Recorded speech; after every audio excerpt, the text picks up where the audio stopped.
ಹರೇ ಶ್ರೀನಿವಾಸ ಗುರು ರಾಘವೇಂದ್ರ. ನನ್ನ ಆತ್ಮೀಯ ಅಧ್ಯಾತ್ಮ ಬಂಧುಗಳೆಲ್ಲರಿಗೂ ಕೂಡ ಅನಂತ ಶಿರಸಾಷ್ಟಾಂಗ ಪ್ರಣಾಮಗಳು. ನಿನ್ನೆವರೆಗೆ ಇಲ್ಲಿವರೆಗೆ ಆಗಿರತಕ್ಕಂಥ ಎಪಿಸೋಡ್ಗಳಲ್ಲಿ ರಾಯರ ವ್ಯಕ್ತಿತ್ವ, ಅವರ ಮೂಲ ರೂಪ, ಅವರು ಸ್ವತಃ ಯಾವ ದೇವತೆ ಎಂಬುದರ ಬಗ್ಗೆ ವಿಜಯದಾಸರು, ಗೋಪಾಲದಾಸರು, ಆಮೇಲೆ ವ್ಯಾಸರಾಜರ ಪರಂಪರೆಯಲ್ಲಿ ಬಂದಿರತಕ್ಕಂಥ ಜ್ಞಾನಿವರೇಣ್ಯರು, ಕನಕಾದ್ರಿ ಕೃಷ್ಣದೇವರಾಯನಿಂದ ಕೆತ್ತಿಸಲ್ಪಟ್ಟಿರ್ತಕ್ಕಂಥ ಶಿಲಾಶಾಸನ, ಕನಕಾದ್ರಿ ವಿಠಲದಾಸರು, ಗುರು ಜಗನ್ನಾಥದಾಸರು, ಇವರೇ ಮೊದಲಾಗಿರ್ತಕ್ಕಂಥ ಹರಿದಾಸರ ವಾಕ್ಯಗಳನ್ನು ಪ್ರಮಾಣವನ್ನಾಗಿ ನೋಡಿದ ಎಲ್ಲಕ್ಕೂ ಮಿಗಿಲಾಗಿ ಸ್ವತಃ ರಾಘವೇಂದ್ರ ಸ್ವಾಮಿಗಳ ಪರಂಪರೆಯಲ್ಲಿ ಬಂದಿರತಕ್ಕಂಥ ವ್ಯಾಸತತ್ವಜ್ಞರೇ ಹೇಳಿರ್ತಕ್ಕಂಥ ಕೀರ್ತನೆ, ಆ ಕೀರ್ತನೆಯಲ್ಲಿರ್ತಕ್ಕಂಥ ಶೇಷಾಂಶತ್ವವನ್ನು ಕೂಡ ನಾವು ಚಿಂತನೆ ಮಾಡಿದ್ವಿ. ಒಟ್ಟಿನಲ್ಲಿ ಈ ಹರಿದಾಸರ ಎಲ್ಲ ವಾಕ್ಯಗಳಿಂದ ಇಷ್ಟು ಸಿದ್ಧ ಆಗ್ತದೆ, ರಾಯರು ಸಾಮಾನ್ಯ ಕರ್ಮದ ದೇವತೆಗಳಲ್ಲ, ಅವರು ಸಾಕ್ಷಾತ್ ಶೇಷಾವತಾರಿಗಳು, ಶೇಷನ ಅಂಶದಿಂದ ಪ್ರಾದುರ್ಭವಿಸಿದವರು ಅಂತಕ್ಕಂಥದ್ದು ಸ್ಪಷ್ಟ ಆಗ್ತದೆ. ಅಂಶ ಅಂದರೆ ಭಾಗ ಅಂತ ಈಗಾಗಲೇ ಚಿಂತನೆ ಮಾಡಿದ್ದೀವಿ ನಾವು. ದೇವತೆಗಳು ಸಾಂಶರು ನಿರಂಶರು ಅಂತಿರ್ತಾರೆ. ಸಾಂಶ ದೇವತೆಗಳಿಗೆ ಒಂದೇ ಕಾಲದಲ್ಲಿ ಅನೇಕ ರೂಪಗಳಿಂದ ಅನೇಕ ಸ್ಥಳಗಳಲ್ಲಿ ಅನೇಕ ಕಾಲಗಳಲ್ಲಿ ಇರತಕ್ಕಂಥ ಯೋಗ್ಯತೆ ಭಗವಂತ ಕೊಟ್ಟಿರ್ತಾನೆ. ಅಂಥ ಯೋಗ್ಯತೆಯನ್ನು ಪಡೆದ ಶೇಷದೇವರು ಪ್ರಹ್ಲಾದರಾಜ ಕೃತಯುಗದಲ್ಲಿ ಪ್ರಹ್ಲಾದರಾಜರಾಗಿ, ತ್ರೇತಾಯುಗದಲ್ಲಿ ಲಕ್ಷ್ಮಣನಾಗಿ, ದ್ವಾಪರ ಯುಗದಲ್ಲಿ ಬಲರಾಮ ಬಾಲ್ಮೀಕರಾಜರಾಗಿ, ಕಲಿಯುಗದಲ್ಲಿ ವ್ಯಾಸರಾಜರಾಗಿ, ರಾಘವೇಂದ್ರರಾಗಿ ಅವತಾರ ಮಾಡಿದರು. ಇದನ್ನು ಹರಿದಾಸರು ಎಲ್ಲ ಮುಕ್ತಕಂಠದಿಂದ ಸ್ಪಷ್ಟಪಡಿಸಿದ್ದಾರೆ. ಇದರ ಬಗ್ಗೆ ಎಲ್ಲ ಚಿಂತನೆ ಮಾಡಿದ್ದೀವಿ. ಇಲ್ಲಿ ಇದಕ್ಕೆ ಮತ್ತೊಂದು ಪ್ರಮಾಣ ಬೇಕಾಗಿಲ್ಲ. ಹೌದ್ರಿ, ಈ ಹರಿದಾಸರು ಹೇಳಿದ ಮಾತುಗಳಿಗೆ ಪ್ರಮಾಣ ಏನು? ಇದಕ್ಕೆ ಮೂಲ ಎಲ್ಲದೆ? ಹರಿದಾಸರ ಅಪರೋಕ್ಷ ವಿಜಯರಾಯರ ಬಗ್ಗೆ ಆಗಲಿ, ಗೋಪಾಲದಾಸರ ಬಗ್ಗೆ ಆಗಲಿ, ಮಹಿತಾತ್ಮರಾಗಿರ್ತಕ್ಕಂಥ ಕನಕಾದ್ರಿವಾಸ ವಿಠಲದಾಸರೇ ಆಗಲಿ, ವ್ಯಾಸತತ್ವಜ್ಞರ ಬಗ್ಗೆ ಆಗಲಿ, ಯಾರಿಗೂ ಎರಡನೇ ಮಾತಿಲ್ಲ. ಅವರ ಮಾತು ಅಂದರೆ ಅವು ಪ್ರಮಾಣ, ಎಲ್ಲ ತರಹದಿಂದಲೂ ಅಂಗೀಕಾರ ಮಾಡಲಿಕ್ಕೆ ಯೋಗ್ಯವಾಗಿರ್ತಕ್ಕಂಥ ವಾಕ್ಯಗಳವ್ರದ್ದು. ಅಂಥ ಮಹಿತಾತ್ಮರೇ ಹೇಳಿದ್ದಾರೆಂದರೆ ಅದಕ್ಕೆ ಇನ್ನೊಂದು ಪ್ರಮಾಣ ತೋರಿಸ್ಬೇಕಾಗಿಲ್ಲ, ಅವರೇ ಪ್ರಮಾಣ. ಯಾಕೆ? ಅವರು ಅಪರೋಕ್ಷಿತ ಶ್ರೀಸರು, ಅವರು ನಿಸ್ವಾರ್ಥಿಗಳು. ಅವರು ರಾಯರನ್ನು ಶೇಷಾಂಶರು ಅಂತ ಹೇಳಿ ಜನರ ಮಧ್ಯದಲ್ಲಿ ಕೀರ್ತಿ ಪಡೆಯಬೇಕಾಗಿಲ್ಲ, ಅಥವಾ ವಿಜಯರಾಯರೇ ಮೊದಲಾದವರು ಶೇಷಾಂಶರು ಅಂತ ಹೇಳುವುದರಿಂದ ರಾಯರೇನು ದೊಡ್ಡ ಪ್ರಭಾವವಂತರಾಗುವುದಿಲ್ಲ. ರಾಯರು ಸ್ವತಃ ಮೆರಿತಾ ಇದ್ದಾರೆ ಆ ಭಗವಂತನ ಪರಮಾನುಗ್ರಹದಿಂದ. ಎಷ್ಟು ಭಗವದ್ರೂಪಗಳು ರಾಯರಲ್ಲಿ ನಿಂತುಕೊಂಡಿದ್ದಾವೆ. ಶ್ರೀನಾರಸಿಂಹ ಯದುವೀರ ರಘುತ್ತಮಾರ್ಯ ವಾಸಿಷ್ಠ ಕೃಷ್ಣ ಹಯತುಂಡ ಪದಾಬ್ಜ ಭೃಂಗ. ರಾಯರು 5 ಭಗವದ್ರೂಪಗಳಿಂದ ಕೂಡಿಕೊಂಡಿದ್ದಾರೆ. ಅವರ ನಿತ್ಯ ಸನ್ನಿಧಾನ ಹಯಗ್ರೀವ, ನರಸಿಂಹ, ರಾಮ, ಕೃಷ್ಣ, ವೇದವ್ಯಾಸ. 5 ಭಗವದ್ರೂಪಗಳು ರಾಯರಲ್ಲಿ ನಿತ್ಯ ಸನ್ನಿಹಿತವಾಗಿರ್ತವೆ. ರಾಮ ನರಹರಿ ಕೃಷ್ಣ ಕೃಷ್ಣರು ನೇಮದಿಂದೀ ಮೂರ್ತಿಯಲ್ಲಿ. ರಾಯರಲ್ಲಿ ರಾಮ ನರಹರಿ ಕೃಷ್ಣ ಕೃಷ್ಣರು. ರಾಮ ನರಹರಿ ಕೃಷ್ಣ. ಕೃಷ್ಣ ಅಂದರೆ ವೇದವ್ಯಾಸ ದೇವರು, ಕೃಷ್ಣ ಅಂದರೆ ವಾಸುದೇವ ಕೃಷ್ಣ, ಅಂದರೆ ವಸುದೇವನ ಮಗನಾಗಿರ್ತಕ್ಕಂಥ ಕೃಷ್ಣ. ಈ ಎಲ್ಲರಿಂದ ಇದರ ಮೇಲೆ ನಾರಾಯಣನು ಚಕ್ರರೂಪದಿ ಅಂತಾರೆ. ರಾಯರಲ್ಲಿ ನಾರಾಯಣ ಚಕ್ರರೂಪದಿಂದ ಸದಾ ಸನ್ನಿಹಿತನಾಗಿರ್ತಾನಂತ.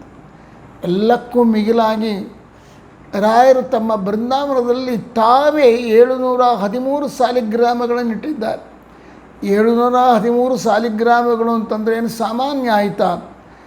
ಅದರಲ್ಲಿ ಎಷ್ಟು ಲಕ್ಷ್ಮೀನಾರಾಯಣ ಸಾಲಿಗ್ರಾಮಗಳು, ಎಷ್ಟು ಹಯಗ್ರೀವ ಸಾಲಿಗ್ರಾಮಗಳು, ಎಷ್ಟು ವೇದವ್ಯಾಸ ಸಾಲಿಗ್ರಾಮಗಳು, ಎಷ್ಟು ವಿಶ್ವರೂಪಿ ಹಯಗ್ರೀವ ರೂಪಗಳು, ಎಷ್ಟು ಬಹಳ ಅಪೂರ್ವವಾಗಿರ್ತಕ್ಕಂಥ ಸಾಲಿಗ್ರಾಮಗಳನ್ನು ತಾವೇ 48 ದಿವಸಗಳ ಕಾಲ ಪೂಜೆ ಮಾಡಿ 2 ಸಂಪುಷ್ಟಗಳಲ್ಲಿ ಹಾಕಿ ಅವನ್ನು ಇವತ್ತೇನು ರಾಯರ ಬೃಂದಾವನದಲ್ಲಿ ಕಣ್ಣು ನಾಮಗಳು ಇಡ್ತಾರಲ್ಲ, ಆ ಪ್ರದೇಶದಲ್ಲಿ ಇಟ್ಟರಂತೆ. ಇದಕ್ಕೆ ಬೇಕಾದಷ್ಟು ರಿಕಾರ್ಡ್ ಅದು, ಇದು ಕಲ್ಪನೆ ಅಲ್ಲ, ಯಾರೋ ಹೇಳಿದ ಮಾತಲ್ಲ. ಸ್ವತಃ ರಾಯರೇ ತಮ್ಮ ಸ್ವಹಸ್ತದಿಂದ ಬರೆಕೊಟ್ಟಿರ್ತಕ್ಕಂಥ ಅರ್ಚಕರ ವಂಶಕ್ಕೆ ಬರೆದು ಕೊಟ್ಟಿರ್ತಕ್ಕಂಥ ಪತ್ರದಲ್ಲಿ ಇದು ಸ್ಪಷ್ಟವಾದ ಇಷ್ಟು ಚಾರಿತ್ರಿಕ ಸತ್ಯವಾದ ಚಾರಿತ್ರ್ಯ ಉಳ್ಳದ್ದಿದು ಅಂದರೆ ಇದಕ್ಕೆ ಕಲ್ಪನಾ ಪ್ರಪಂಚದಲ್ಲಿ ಬಂದದ್ದಲ್ಲ. ಇಂಥ ರಾಯರು ಅಗಮ್ಯ ಮಹಿಮರಾಗಿದ್ದಾರೆ. ಇವರ ಅಗಮ್ಯ ಮಹಿಮೆಯನ್ನು ಇನ್ನೊಬ್ಬರು ಹೇಳಿದ ಬರೋದಲ್ಲ. ಅಥವಾ ಜಗನ್ನಾಥ ದಾಸರು, ವಿಜಯರಾಯರು, ಗೋಪಾಲದಾಸರು ಹೇಳಿದರೆ ಆದ ಕಾರಣ ರಾಯಷ್ಟು ಪ್ರಸಿದ್ಧ ಆದರು, ಹುಚ್ಚು ಮಾತು. ಜಗನ್ನಾಥದಾಸರೇ ಮೊದಲಾದ ಮಹಿತಾತ್ಮರು ರಾಯರನ್ನು ಕೊಂಡಾಡಿ ತಮ್ಮ ಜನ್ಮವನ್ನು ಧನ್ಯ ಮಾಡಿಕೊಂಡಿದ್ದಾರೆ. ತಾವು ಪುನೀತರಾಗಿದ್ದಾರೆ. ಭಗವಂತನಿಗೆ ಏನು ಅಪೇಕ್ಷೆ ಅಂತ ಗೊತ್ತಾ? ಅವನನ್ನು ಹೊಗಳಿದರೆ, ಅವನನ್ನು ಕೊಂಡಾಡಿದರೆ ಅವನಿಗೆ ಎಷ್ಟು ಆನಂದ ಆಗ್ತದೋ, ಅವನಿಗೆ ತನ್ನ ಭಕ್ತರನ್ನು ಹೊಗಳಿದರೂ ಅಷ್ಟೇ ಆನಂದ ಆಗ್ತದೆ. ಅದ ಕಾರಣ ರಾಯರನ್ನು ಹೊಗಳುವುದರಿಂದ ವಿಜಯರಾಯರು, ಗೋಪಾಲದಾಸರು, ಕನಕಾದ್ರಿವಾಸ ವಿಠ್ಠಲರು ತಮ್ಮ ಜೀವನವನ್ನು ಧನ್ಯ ಮಾಡಿಕೊಂಡಿದ್ದಾರೆ. ಅವರು ಹೊಗಳಿದ್ದಕ್ಕಾಗಿ ರಾಯರು ಪ್ರಸಿದ್ಧರಾಗಿದ್ದಾರೆ ಅಂತ ನಾವು ಚಿಂತನೆ ಮಾಡಬಾರ್ದು. ಬಹಳ ತಪ್ಪಾದ ಕಲ್ಪನೆ ಆಗ್ತದೆ. ಆದರೂ ಕೂಡ ನಮಗೊಂದು ಸಂದೇಹ, ಏನೇ ಆಗಲ್ರಿ, ಜಗನ್ನಾಥ ದಾಸರು ಹೇಳಿಲ್ಲಲ್ಲ, ಇದೊಂದು ದೊಡ್ಡ ಸಮಸ್ಯೆ ಅಲ್ಲ ರೀ. ಜಗನ್ನಾಥ ದಾಸರು ಪ್ರಹ್ಲಾದರಾಜರನ್ನು 2 ಕಕ್ಷಾದಲ್ಲಿ ಹೇಳಿ ಕೂತ್ಕೊಂಡಿದ್ದಾರೆ. ಒಂದು ಕರ್ಮದ ದೇವತೆಗಳ ಕಕ್ಷಾದಲ್ಲಿ ಹೇಳಿದ್ದಾರೆ, ಮತ್ತೊಂದು ಅವರಿಗೆ ಬಹಳ ವಾಯುದೇವರ ವಿಶೇಷ ಸನ್ನಿಧಾನ ಇರುವುದರಿಂದ ಆ ಭೃಗು ಕಕ್ಷಾದಲ್ಲಿ ಬರ್ತಾರೆ. ಕರ್ಮದ ದೇವತೆಗಳು 19ನೇ ಕಕ್ಷ. ಆ 19 ಬೃಹತ್ ತಾರತಮ್ಯ ಸಂಧಿಯಲ್ಲಿ, ಕಟ್ಟಾ ತಾರತಮ್ಯ ಸಂಧಿಯಲ್ಲಿ ಹೇಳುವಾಗ ಜಗನ್ನಾಥದಾಸರು ಪ್ರಹ್ಲಾದರಾಜರನ್ನು ಕರ್ಮದ ದೇವತೆಗಳಿಗೆ ಸಮಾನವನ್ನಾಗಿ ಹೇಳಿದ್ದಾರೆ. ಮತ್ತು ವಾಯುದೇವರ ವಿಶೇಷ ಆವೇಶ ಸನ್ನಿಹಿತರಾಗಿರೋದರಿಂದ ಅವರು ಭೃಗು ಋಷಿಗಳಿಗೆ ಸಮಾನ ಅಂತ ಹೇಳ್ತಾರೆ. ಇದೇನು ನ್ಯಾಯವಾಗಿ ನೋಡಿದ್ರೆ ಒಬ್ಬ ದೇವತೆಗೆ ಒಂದೇ ಕಕ್ಷೆ ಇರ್ತದೆ, 2 ಕಕ್ಷೆ ಇರೋದಿಲ್ಲ. ನೀವು ಇಡೀ ಕಕ್ಷಾ ತಾರತಮ್ಯವನ್ನೆಲ್ಲ ನೋಡಿರಿ. ಜಗನ್ನಾಥದಾಸರು ಒಂದು ಕಕ್ಷಾ ತಾರತಮ್ಯ ಮಾಡಿಲ್ಲ. ವಿಜಯರಾಯರು ತಾರತಮ್ಯಕ್ಕೆ ಸಂಬಂಧಪಟ್ಟ, ಕಕ್ಷಾ ತಾರತಮ್ಯಕ್ಕೆ ಸಂಬಂಧಪಟ್ಟ ಸುಳಾದಿಗಳನ್ನು ಬಹಳ ಮಾಡಿದ್ದಾರೆ. ಗೋರೆಬಾಳ ಹನುಮಂತರಾಯರು ಮಹಾನುಭಾವರು ತಾರತಮ್ಯ ಸುಳಾದಿಗಳ ಭಾಗ ಅಂತ ಒಂದು ಮಾಡಿದ್ದಾರೆ, ಸಪರೇಟಾಗಿ ಮಾಡಿದ್ದಾರೆ. ಅಷ್ಟು ತಾರತಮ್ಯ ಸುಳಾದಿಗಳನ್ನು ಮಾಡಿದ್ದಾರೆ. ಯಾಕಂದರೆ ತಾರತಮ್ಯ ಎಂಬುದು ಅತ್ಯಂತ ಅವಶ್ಯಕವಾದದ್ದು, ಅದನ್ನು ತಿಳ್ಕೊಳ್ಳೇಬೇಕು. ಆ ತಿಳ್ಕೊಂಬೋದರಿಂದನೇ ಭಗವಂತನಿಗೆ ಪ್ರೀತಿ ಆಗ್ತಾನೆ. ಬರೀ ಹರಿಸರ್ವೋತ್ತಮ ಅಂತ ಹೇಳಿದರೆ ಭಗವಂತನಿಗೆ ಪ್ರೀತಿ ಆಗೋದಲ್ಲ. ತಾರತಮ್ಯ ಪುರಸ್ಸರವಾಗಿ ಭಗವಂತನನ್ನು ಸರ್ವೋತ್ತಮ ಅಂತ ಚಿಂತನೆ ಮಾಡಬೇಕು. ಆದ ಕಾರಣ ಹರಿದಾಸರು ಈ ತಾರತಮ್ಯಕ್ಕೆ ಬಹಳ ಒತ್ತು ಕೊಟ್ಟಿದ್ದಾರೆ. ಆ ವಿಜಯರಾಯರ ಮಾರ್ಗದಲ್ಲಿ ನಡೆದ ಜಗನ್ನಾಥದಾಸರು ಕೂಡ 1 ಸಂಧಿಯಲ್ಲ 8 ಸಂಧಿಗಳನ್ನು ತಾರತಮ್ಯಕ್ಕೆ ಮೀಸಲಿಟ್ಟಿದ್ದಾರೆ. ಹರಿಕಥಾಮೃತಸಾರಿ 32 ಸಂಧಿಗಳಲ್ಲಿ 8 ಸಂಧಿಗಳು ಕೇವಲ ತಾರತಮ್ಯಕ್ಕೆ. ಎಷ್ಟು ರೀತಿಯಿಂದ ತಾರತಮ್ಯ ಹೇಳಬೇಕು ಅಷ್ಟು ತಾರತಮ್ಯ ಹೇಳಿದ್ದಾರೆ. ಆದರೆ ಒಂದು ಗಮನದಲ್ಲಿಡ್ರಿ, ಎಲ್ಲಿ ಕೂಡ ಒಬ್ಬ ದೇವತೆಯನ್ನು ಮೊದಲು ಒಂದು ಕಕ್ಷಾದಲ್ಲಿ ಹೇಳಿ ಮತ್ತು ಇನ್ನೊಂದು ಕಕ್ಷಾಕ್ಕೆ ಮಾರ್ಪಾಟು ಮಾಡಿದ್ದು ಇಲ್ಲವೇ ಇಲ್ಲ. ಇಡೀ ಹರಿಕಥಾಮೃತಸಾರದಲ್ಲಿರುವ 8 ಸಂಧಿಗಳನ್ನು ನೀವು ಪೂರ್ಣ ಆಳವಾಗಿ ಅಧ್ಯಯನ ಮಾಡಿರಿ. ಪ್ರವಾಹವಾಯು ಆಗಲಿ ಅಥವಾ ಅಹಂಕಾರಿಕ ಪ್ರಾಣ ಆಗಲಿ, ಮತ್ತು ಬೇರೆ ಬೇರೆ ದೇವತೆಗಳಲ್ಲಿ ಜಾಂಬವಂತರಲ್ಲಿ ಬ್ರಹ್ಮದೇವರ ಆವೇಶ ಅದ, ಮತ್ತು ಬೇರೆ ಬೇರೆ ದೇವತೆಗಳ ಆವೇಶ ಅದ. ಅರ್ಜುನನಲ್ಲಿ ಒಬ್ಬನಲ್ಲ, ಅರ್ಜುನನಲ್ಲಿ ಸಾಕ್ಷಾತ್ ಹರಿ ಆವೇಶ ಅದ, ಶೇಷನ ಆವೇಶ ಅದೆ, ಅವನು ಸ್ವತಃ ಇಂದ್ರಾವತಾರಿ, ನರನಾವೇಶ ಅದೆ. ಇಷ್ಟೆಲ್ಲ ಆವೇಶ ಒಂದು ಅರ್ಜುನನಲ್ಲೇ 4 ಆವೇಶಗಳು. ಮತ್ತು ಬಲರಾಮ ಇದ್ದಾನಲ್ಲ, ಬಲರಾಮ ಸ್ವತಃ ಶೇಷಾವತಾರಿ, ಅವನಲ್ಲಿ ಶುಕ್ಲಕೇಶ ಪರಮಾತ್ಮನ ಆವೇಶ ಅದೆ. ಇಷ್ಟೆಲ್ಲ ಹೇಳಿದೆ. ಆದರೆ ಅವರು ಯಾರನ್ನು ಕೂಡ ಈ ಆವೇಶ ಇರೋದರಿಂದ ಇವರು ಈ ಕಕ್ಷಾದಲ್ಲಿ ಬರ್ತಾರೆ, ಈ ಆವೇಶ ಇದ್ದಾಗ ಇವರು ಈ ಕಕ್ಷಾಕ್ಕೆ ಎಲ್ಲಿ ಹೇಳಿಲ್ಲ. ಕೇವಲ ಒಬ್ಬೇ ಒಬ್ಬ ದೇವತೆ, ಒಬ್ಬೇ ಒಬ್ಬ ಭಾಗವತೋತ್ತಮ, ಅದು ಪ್ರಹ್ಲಾದ. ಆ ಪ್ರಹ್ಲಾದನ ಬಗ್ಗೆ ಹೇಳುವಾಗ ಮಾತ್ರ ಒಂದು ಸಮಯದಲ್ಲಿ ಪ್ರಹ್ಲಾದರಾಜರು ಕರ್ಮ ದೇವತೆಗಳ ಕಕ್ಷಾಕ್ಕೆ ಸಮಾನರಾಗುತ್ತಾರೆ. ಮತ್ತೊಂದು ಸಮಯದಲ್ಲಿ ಹೇಳ್ತಾರೆ ಇವರು ಭೃಗು ಮಹರ್ಷಿಗಳ ಅಗ್ನಿ, ಭೃಗು ಏನಿದ್ದಾರಲ್ಲ ಇವರ ಕಕ್ಷಕ್ಕೆ ಸಮಾನರಾಗುತ್ತಾರೆ ಅಂತ ಹೇಳ್ತಾರೆ. ಏನಿದೆ, ಯಾಕೆ ಹೇಳಿದ್ರಿ? ಇದಕ್ಕೆ ಕಾರಣ ಅಂದರೆ ಇದರಿಂದ ಅರ್ಥ ಆಯಿತು, ಒಬ್ಬ ವ್ಯಕ್ತಿಗೆ 2 ಕಕ್ಷ ಹೇಳುವುದರಿಂದ ಮತ್ತಾರಿಗೂ ಈ ರೀತಿ ಹೇಳದೇ ಇರೋದರಿಂದ ಜಗನ್ನಾಥದಾಸರು ಪ್ರಹ್ಲಾದರಾಜರ ತಾರತಮ್ಯವನ್ನು ಹೇಳಿದ್ದು ಅವರ ಅವತಾರಕ್ಕೆ ಸಂಬಂಧಪಟ್ಟಿದ್ದು. ಅಂದರೆ ಶೇಷದೇವರು ಪ್ರಹ್ಲಾದನಾಗಿ ಕೃತಯುಗದಲ್ಲಿ ಅವತಾರ ಮಾಡಿದ್ನಲ್ಲ, ಅವತಾರ ಮಾಡಿದಾಗ ಆತನ ಜ್ಞಾನದ ನಿಲುವು, ಆತನ ವ್ಯಕ್ತಿತ್ವ ಎಷ್ಟರವರೆಗಿತ್ತು ಅಂತಂದರೆ ಅವರು ಹೇಳ್ತಾರೆ, ನೋಡಪ್ಪ ಅದು ಶೇಷನೇ, ಅದರಲ್ಲೇನು ಸಂದೇಹ ಬೇಕಾಗಿಲ್ಲ. ಆದರೆ ಕೃತಯುಗದಲ್ಲಿ ಪ್ರಹ್ಲಾದನಾಗಿ ಅವತಾರ ಮಾಡಿದಾಗ ಆ ಪ್ರಹ್ಲಾದರಾಜನಲ್ಲಿ ಎಷ್ಟು ಶಕ್ತಿ ಇತ್ತು ಅಂದರೆ ಕರ್ಮದ ದೇವತೆಗಳಿಗೆ ಎಷ್ಟು ಶಕ್ತಿ ಇರಬೇಕೋ, ಎಷ್ಟು ಜ್ಞಾನ ಇರಬೇಕು ಅಷ್ಟು ಜ್ಞಾನ ಇತ್ತು. ಮತ್ತು ವಾಯುದೇವರ ವಿಶೇಷ ಸನ್ನಿಧಾನ ಇರೋದರಿಂದ ಆ ಪ್ರಹ್ಲಾದರಾಜ ಭೃಗು ಋಷಿಗಳ ಆ ತ್ರೇತಾಯುಗದಲ್ಲಿ ಮಾತ್ರ, ಆ ಅವತಾರ ಕಾಲದಲ್ಲಿ ಮಾತ್ರ, ಮೂಲ ರೂಪದಲ್ಲಿ ಮತ್ತೆ ಬೇರೆ, ಮೂಲ ರೂಪ ಯಾವುದು? ಶೇಷ.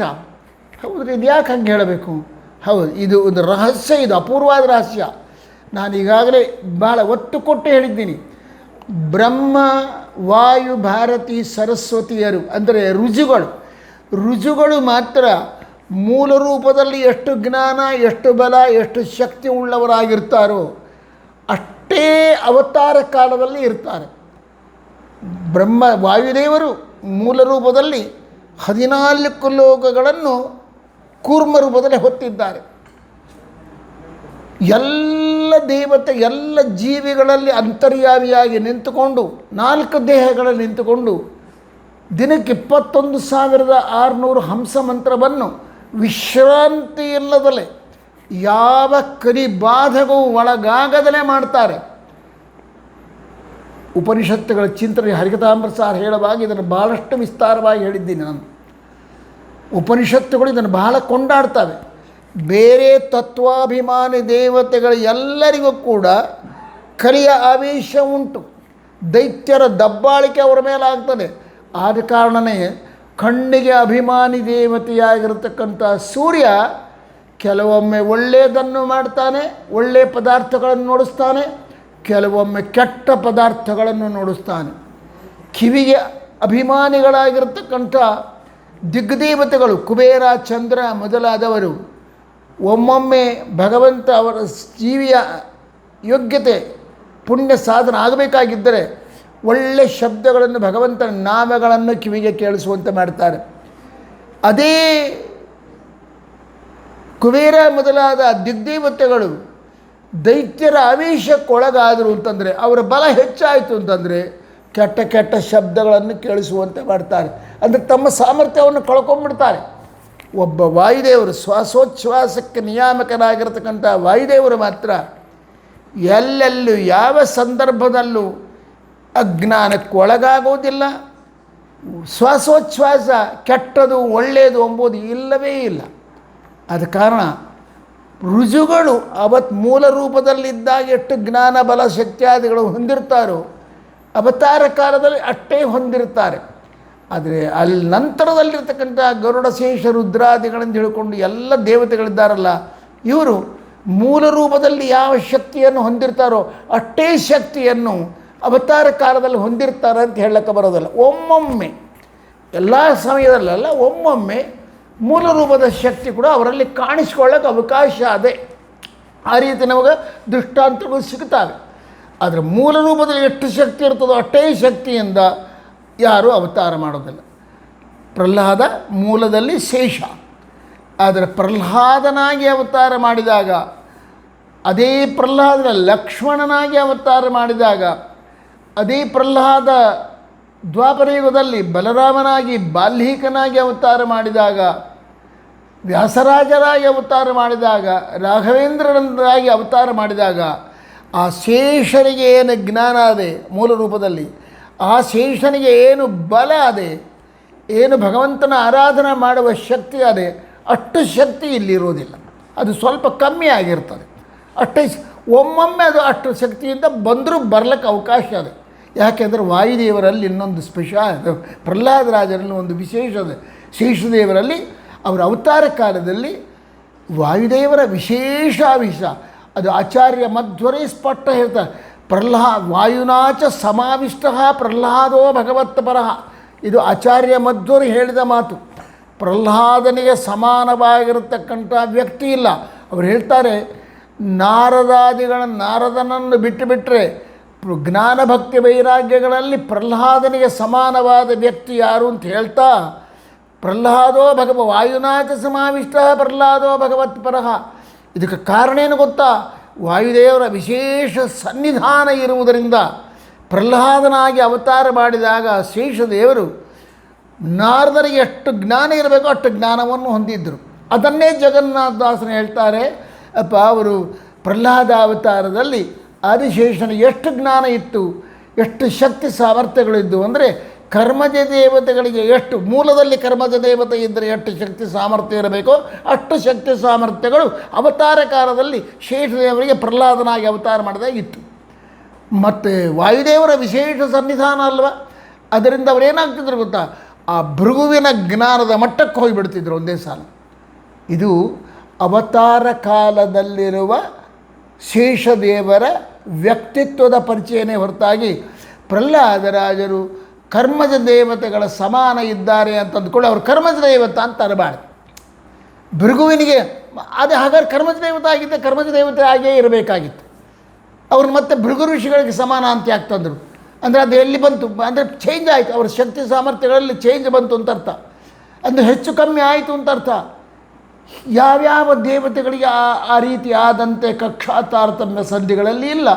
ಕೇವಲ ಪ್ರಹ್ಲಾದರ ಬಗ್ಗೆ ಮಾತ್ರ ಈ ಮಾತ್ರ ಉಟ್ಟಂಕ ಇರೋದರಿಂದ ನಾವಿದನ್ನು ಹೀಗೆ ಚಿಂತನೆ ಮಾಡಬೇಕು. ಆಚಾರ್ಯ ಮಧ್ವರು ಹೇಳಿದ ಮಾತಾಗಲಿ, ಜಗನ್ನಾಥದಾಸರು ಹೇಳಿದ ಮಾತಾಗಲಿ ಏನನ್ನು ಹೇಳ್ತಾರೆ? ಶೇಷದೇವ ಕರ್ಮಜ ದೇವತೆ, ಇದು ಪ್ರಹ್ಲಾದನಾಗಿ ಅವತಾರ ಮಾಡಿದಾಗ ಯಾವ ಶಕ್ತಿಯಿಂದ ಕೂಡಿದ್ದಪ್ಪ? ಆತನಿಗೆ ಮೂಲ ರೂಪದಲ್ಲಿದ್ದ ಶಕ್ತಿ ಇತ್ತ? ಇಲ್ಲ. ಮತ್ತೆ ಎಷ್ಟಿತ್ತು? ಭಗವಂತ ಅವನ ಸಾಧನೆಗೆ, ಪ್ರಹ್ಲಾದನ ಸಾಧನೆಗೆ ಯೋಗ್ಯವಾದ ರೀತಿಯಲ್ಲಿ ಒಬ್ಬ ಕರ್ಮಜ ದೇವತೆಗೆ ಎಷ್ಟು ಶಕ್ತಿ ಇರಬೇಕೋ, ಎಷ್ಟು ಜ್ಞಾನ ಇರಬೇಕೋ ಅಷ್ಟು ಜ್ಞಾನ ಶಕ್ತಿಗಳನ್ನು ಪ್ರಹ್ಲಾದ ಅವತಾರದಲ್ಲಿ ಭಗವಂತ ಅಭಿವ್ಯಕ್ತ ಮಾಡಿದ. ಅದೇ ಪ್ರಕಾರ ವಾಯುದೇವರ ವಿಶೇಷ ಸನ್ನಿಧಾನ ಬಂತು ಅಂತಂದ ಕೂಡಲೇ ಭೃಗು ಋಷಿಗಳ ಮಟ್ಟಕ್ಕೆ ಏರಿ ಕೂಡ್ತಾ ಇದ್ದ. ನಾರದ ಭೃಗು ಋಷಿಗಳಿಗೆ ಸಮಾನನಾಗ್ತಾ ಇದ್ದ. ಇದು ಈ ಮರ್ಮ ಅಷ್ಟೇ ಹೊರತಾಗಿ ಅದರಿಂದ ಜಗನ್ನಾಥದಾಸರು ಕಕ್ಷಾ ತಾರತಮ್ಯದಲ್ಲಿ ಪ್ರಹ್ಲಾದರಾಜರನ್ನು ಕರ್ಮಜ ದೇವತೆಗಳಿಗೆ ಸಮಾನ ಇದ್ದ ಅಂತ ಹೇಳಿಬಿಟ್ಟ ಅಂತಂದ ಕಾರಣ ಅವರು ಕರ್ಮಜ ದೇವತೆಗಳು ಅಂತ ಅರ್ಥ ಮಾಡಲಿಕ್ಕೆ ಹೋಗಬಾರ್ದು. ಇನ್ನೂ ಒಂದು ಮಾತು ಹೇಳ್ತೇನೆ ನಿಮಗೆ. ಹಾಗಾದರೆ ಶೇಷದೇವರನ್ನು ಏನಂತೀರಪ್ಪ, ನೀವೇನಂತೀರಿ? ಅವರು ಕರ್ಮಜ ದೇವತೆಗಳೇ, ಆದರೆ ಶೇಷನ ಆವೇಶ ಇತ್ತು ಅಂತ ಹೇಳಬೇಕು ನೀವು. ಅವ್ರು ಹೇಳ್ತಾರೆ ಕೆಲವರು ಶೇಷದೇವರ ಆವೇಶ ಅಂತ ಒಪ್ಪಬೇಕು ಹೊರತಾಗಿ ಶೇಷನ ಅಂಶ ಅಂತ ಹೇಳಬಾರ್ದು. ಆದರೆ ಅಂಶ ಅಂತ ಹೇಳ್ತಾರಲ್ಲಯ್ಯ, ಶೇಷಾಂಶ ಅಂತ ವಿಜಯರಾಯರು ಹೇಳ್ತಾರೆ, ಶೇಷಾಂಶ ಅಂತ ಗೋಪಾಲದಾಸರು ಹೇಳ್ತಾರೆ, ಶೇಷಾಂಶ ಅಂತ ಶೇಷಾಂಶ ಅಂತಲ್ಲ, ನಾಗಾಧಿಪಸ್ಯಾಂಶ ಬರುತ್ತಂತ ವ್ಯಾಸರಾಜರ ಪರಂಪರೆಯಲ್ಲಿ ಬಂದ ಯತಿಗಳು ಹೇಳ್ತಾರೆ, ಕನಕಾದ್ರಿವಾಸ ವಿಠಲರು ಹೇಳ್ತಾರೆ, ಕೃಷ್ಣದೇವರಾಯ ಶೇಷಾಯ ನರವೇಶಾಯ ಅಂತ ಹೇಳ್ತಾನೆ. ಇಷ್ಟು ಜನರು ಹೇಳ್ತಾ ಇದ್ರೆ ಅಂಶ ಎಂಬ ಶಬ್ದ, ಅದು ಅಂಶ ಅಂತ ಶಬ್ದ ಪ್ರಯೋಗ ಮಾಡಿದ್ದಾರೆ. ಆದರೆ ಆ ಅಂಶ ಶಬ್ದಕ್ಕೆ ನಾವು ಅರ್ಥ ಏನು ಮಾಡಬೇಕು ಅಂದರೆ ಆವೇಶ ಅಂತ ಅರ್ಥ ಮಾಡಬೇಕು.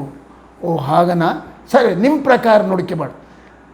ಪ್ರಹ್ಲಾದರಾಜರಲ್ಲಿ ಶೇಷನ ಅಂಶ ಅಲ್ಲ, ಆವೇಶ. ಶೇಷನ ಆವೇಶ ಇದ್ದ ಮೇಲೆ ವಾಯುದೇವರ ಆವೇಶ ಹಾಕಿ. ವಾಯುದೇವರ ಆವೇಶ ಹೇಗದ ಗೊತ್ತನಾ? ಅದು ಆಗಾಗ ಬಂದು ಹೋಗ್ತಕ್ಕಂಥದ್ದಲ್ಲ. ವಾಯುನಾಚ ಸಮಾವಿಷ್ಟ, ಆಚಾರ್ಯರ ಮಾತಿದು. ತ್ರಿಜಗತ್ತಿಗೆ ಗುರುಗಳಾಗಿರ್ತಕ್ಕಂಥ ಅಪೂರ್ವವಾದ ಜ್ಞಾನದಿಂದ ಕೂಡಿಕೊಳ್ತಕ್ಕಂಥ ಆಚಾರ್ಯ ಹೇಳ್ತಾರೆ. ಯಾರ ಬಗ್ಗೆ ಈ ಇಂಥ ಮಾತನ್ನು ಆಚಾರ್ಯರು ಹೇಳಿಲ್ಲ ತಮ್ಮ ತಾತ್ಪರ್ಯ ನಿರ್ಣಯದಲ್ಲಿ. ಎಲ್ಲ ದೇವತೆಗಳಿಗೆ ಅಂಶ ಹೇಳ್ತಾರೆ, ಎಲ್ಲ ದೇವತೆಗಳಿಗೆ ಆವೇಶಾದಿಗಳನ್ನು ಹೇಳ್ತಾರೆ. ಆದರೆ ಪ್ರಹ್ಲಾದರ ಬಗ್ಗೆ ಹೇಳುವಾಗ ಮಾತ್ರ ವಾಯುನಾಚ ಸಮಾವಿಷ್ಟ, ಸಮ್ಯಕ್ ಆವಿಷ್ಟ, ಚೆನ್ನಾಗಿ ಆವೇಶವನ್ನು ಹೊಂದಿದವನು. ಚೆನ್ನಾಗಿ ಆವೇಶವನ್ನು ಹೊಂದೋದು ಅಂತಂದರೆ 24 ಗಂಟೆಗಳ ಕಾಲ ಪ್ರಹ್ಲಾದರಾಜರಲ್ಲಿ ವಾಯುದೇವರ ಆವೇಶ ಇರುತ್ತಿತ್ತು ಅಂತ ಅರ್ಥ. ವಾಯುದೇವರ ಆವೇಶ ನಿರಂತರ ಇದ್ದ ಮೇಲೆ ಶೇಷನ ಆವೇಶ ಅದೇನು ಮಾಡ್ತದೆ? ಅದ್ರ ಕೆಲಸ ಏನಾಗ್ತದೆ? ಅದಕ್ಕೆ ವೈಯರ್ಥ ಬರ್ತದೆ. ಆದ ಕಾರಣ ಶೇಷಾವೇಶ ಅಂತ ಹೇಳಬಾರ್ದು. ಶೇಷಾಂಶ ಅಂತ ದಾಸರು ಏನು ಪ್ರಯೋಗ ಮಾಡಿದ್ದಾರೆ, ಅಂಶ ಶಬ್ದಕ್ಕೆ ಅಂಶ ಅಂತಲೇ ಅರ್ಥ ಮಾಡ್ತಕ್ಕಂಥದ್ದು ಯುಕ್ತ ಅಂತ ನನ್ನ ಅಲ್ಪಮತಿಗೆ ಮಂತ್ರಾಲಯ ಮಹಾಪ್ರಭುಗಳು ಪ್ರೇರಣೆ ಮಾಡ್ತಾ ಇದ್ದಾರೆ. ಅದನ್ನು ಹೇಳಿದ್ದೀನಿ. ಮತ್ತೆ ಪುನಃ ನಾಳೆ ಮುಂದೆ ಇನ್ನೂ ಒಂದು ವಿಷಯ ಚರ್ಚೆ ಮಾಡೋಣ. ಹರೇ ಶ್ರೀನಿವಾಸ.